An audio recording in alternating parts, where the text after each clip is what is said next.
Welcome guys! Today we're back with an absolute banger of a puzzle.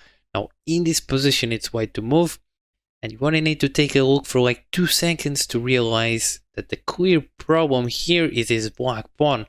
It's just way too close for promotion. I mean, if this pawn wasn't here, I'm sure everyone would win this even against Magnus. But that's not the case, and as you can see, the white pieces are just terrible. I mean, the king is just all the way across the board. This bishop is just very weirdly placed here in the corner. So the question is, how the hell are we stopping this pawn? But that's the question I'm asking you, because if I just show you the solution straight off the bat, you'll be like, oh yeah, that's so simple. Of course I could have gotten there.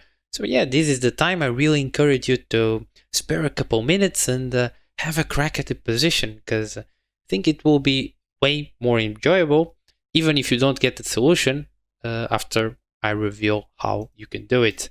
So yeah, best of luck. Okay, so hope you gave it a try. Now, in these endgames, normally it isn't that easy to break these puzzles. However, since there aren't a lot of pieces, at least we can more or less consider all possibilities. Now, here we can start by excluding the king. I mean, the pawn is just so close to promotion. Of course, you cannot lose a move with the king. The pawn just pushes, and now you're completely dead. So this leaves us with either the bishop or the pawn.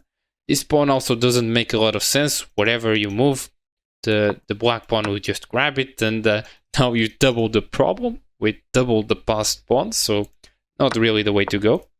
So it's clear we have to move the bishop, and I think it's also pretty clear that we cannot just move the bishop randomly, otherwise the pawn just pushes. So we basically have to find a way to get the bishop on this diagonal. And since the diagonal is blocked by the pawn, right? We cannot go here because the pawn protects the square. This basically then comes down to either bishop c5 or bishop to b2, just going after this pawn. Now, if we were to play bishop b2, I think it's also fairly easy to see. The king can actually just step forward, protect the pawn, and now there's absolutely no way the bishop is coming to this diagonal, and the pawn is actually promoting.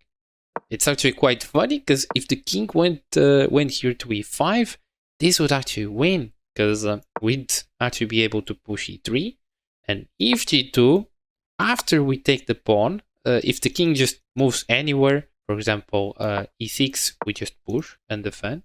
But if the king goes to d5, so we cannot push the pawn, he would actually play bishop b6. And after the queen is made, now we have e4, comes with a discovered check, and we'd actually win. But yeah, back here, instead of king e5, black just goes king d5, and there's no way to win. So instead, we've come down to the conclusion that we have to play bishop to c5. But the question still stands. I mean, why can't the black king just go to d5, attack the bishop, protect the pawn, and well, now he's just pushing the pawn. So if you want, we're a bit further into the puzzle. You can pause again if you haven't figured it out yet. But in this position, it's clear we have to address this bishop, right? And if we just move the bishop along this diagonal, the pawn just pushes.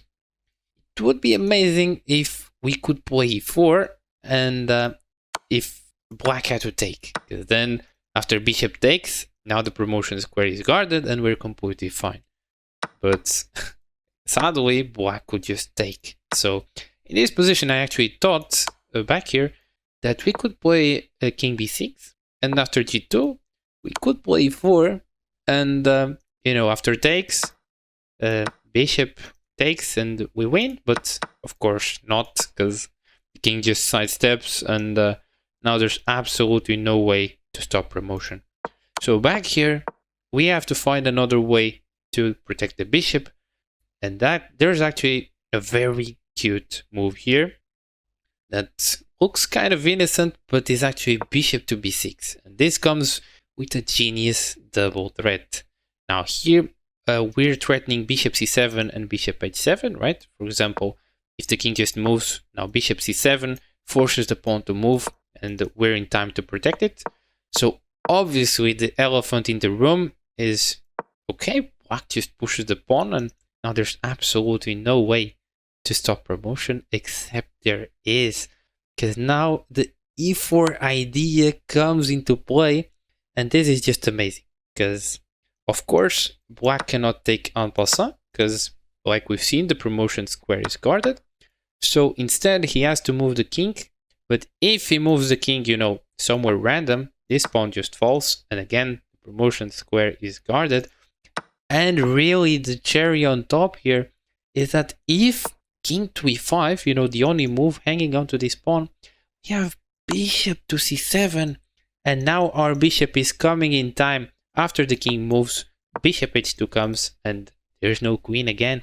And the beauty of all of this is that back here, we didn't have bishop c7 or bishop d6 for that matter to go to h2, so that's why king b6 didn't work.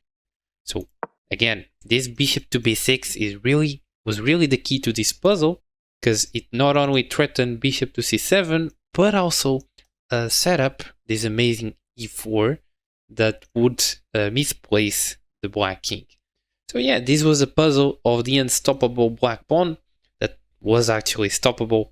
And it's just amazing how these incredibly, seemingly impossible positions turn out to have such clever solutions. But yeah, that's just chess compositions for you. So hope you enjoyed, and if you did, please consider liking, sharing, and subscribing, and catch you in the next one.